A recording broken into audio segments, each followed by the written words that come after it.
नमस्कार मित्रांनो, ओम साईराम. आई अण्णा गोट फार्ममध्ये आपले स्वागत आहे. बघू शकतात पाऊस उघडलेला आहे. 12-1 वाजता आज दुपारून तर संध्याकाळचा टाईम आहे.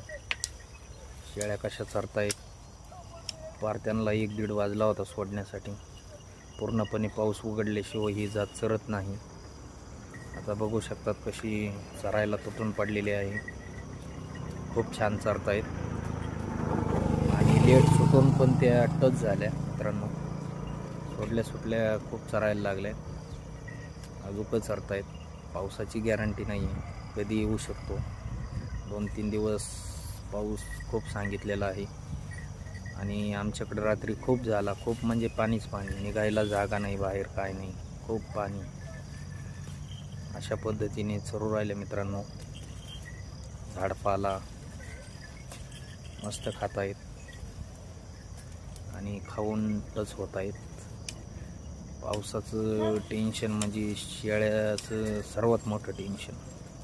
मोठ्या जत्राबाला चालू शकतं, पण आपल्या छोट्या जत्राबांना पाऊस नाही चालत. चिडचिडीचं खूप अवघड आहे. आणि मित्रांनो त्यातले त्यात त्यांचं चरणं झालं तर त्यांना दूध येतं, बकरं जगतात. आता आपल्या शेळ्या निम्म्याच्यावर जाणलेले आहेत, घरी बकरं आहेत.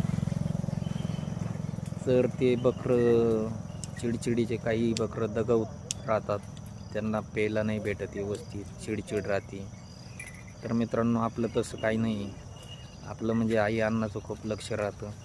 व्यवस्थित बकरं पाजणे, शेळ्या व्यवस्थित चारणे, त्या कारणाने आपल्याला काही टेन्शन नाही आहे. पण तरी पण खूप काळजी घ्यावं लागते. लहान राहतात ते, भरलेले राहतात चिडचिडीने. शेळ्या त्यांना पाजत नाही, त्या कारणाने त्यांना धरून पाजावे व्यवस्थित लागतं. बघू शकतात चरण्याची मिठी अशा पद्धतीने चरू लागल्या. इकडे ही आपली कालवड सुगंधी, ती पण व्यवस्थित चरती.